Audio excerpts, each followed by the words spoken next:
Hi guys, VNS classes में आप लोग का स्वागत है।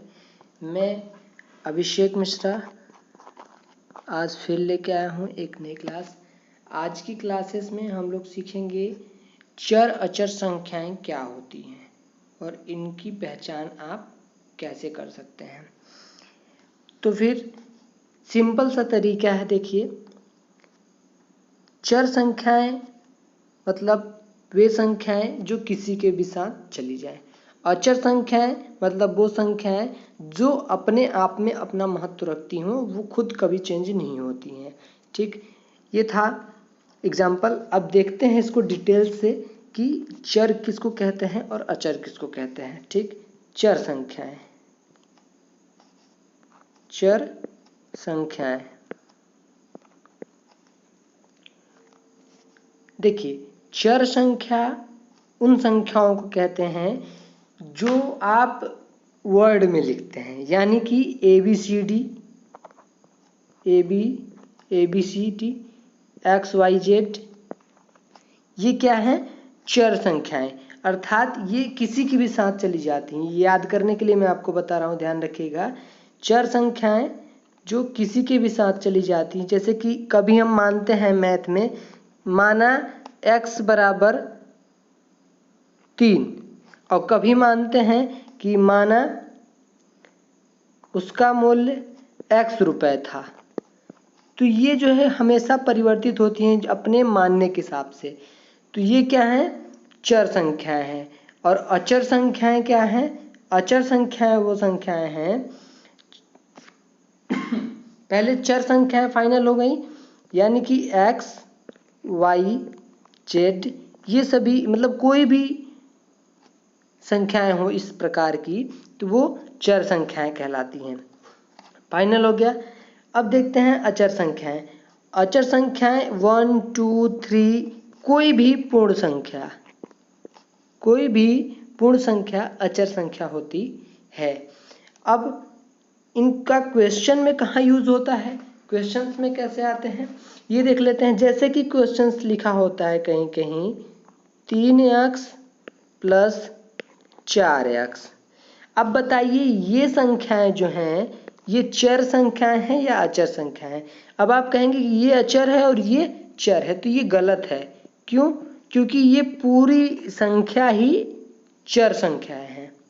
ठीक, आप इनको अलग नहीं कर सकते कि ये चर है ये अचर है, क्योंकि इनके बीच में कोई साइन नहीं है। ये पूरी संख्या है, बता रहा है कि 4 ठो x, यानी कि x plus x plus x plus x, ये बता रहा है कि 4 बार x है।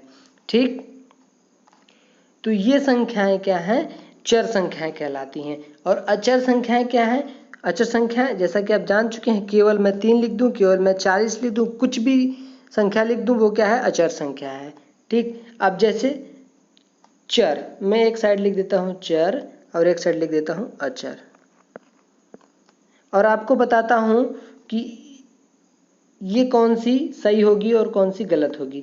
जैसे कि 3x, ये क्या है? चर है। अब यहां मैं कर दूं 5y, क्या मेरा ये दोनों सही है? नहीं, क्योंकि चर संख्या अगर XYZ कहीं भी जुड़ गया तो उसके साथ में है, उसका गुणांक बता रहा है, तो वो क्या होगी? वो भी चर संख्या ही होगी। ठीक, ये आपका चर होगा। अब चर और अचर को एक साथ क्वेश्चंस में कैसे आते हैं वो देखते हैं। जैसे कि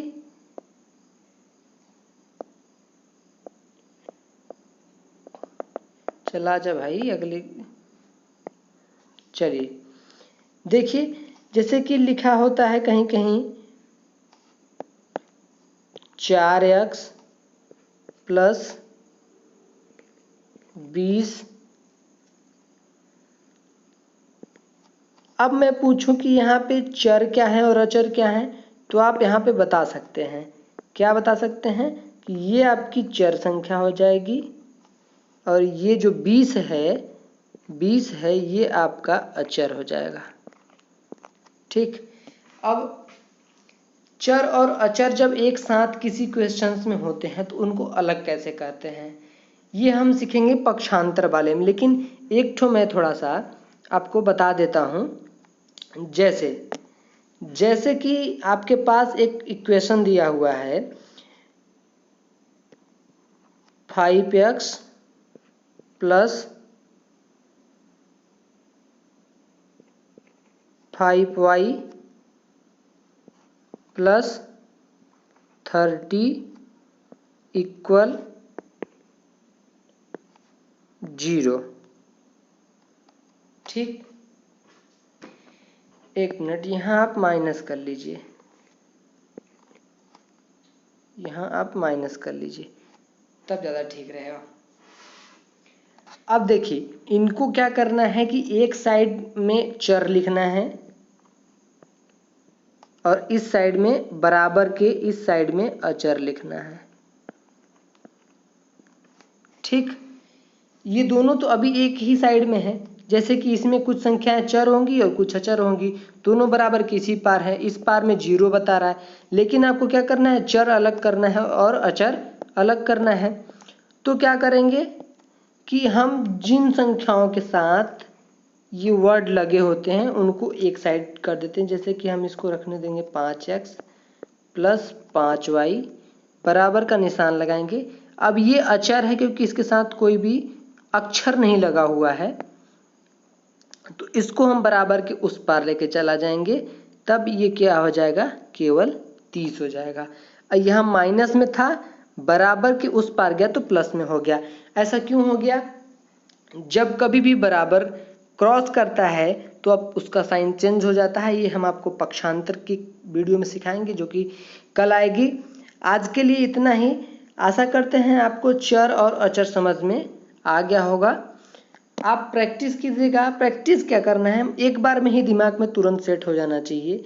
चर मतलब क ख मान लो, ये भी आपकी है, ये भी कहीं कहीं क्वेश्चंस में आते हैं। क ख मतलब कुछ भी आ सकता है, और x y z कुछ भी आ सकता है।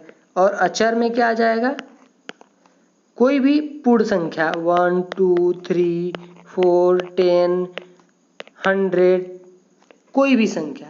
ठीक है, फिलहाल आज के लिए केवल इतना ही। आज की एक छोटी सी वीडियो है, और आशा करते हैं इससे आपका चर और अचर का कॉन्सेप्ट क्लियर हो गया होगा। फिर मिलेंगे नेक्स्ट वीडियो में। आज इस वीडियो को देखने के लिए thank you, best of luck, bye bye.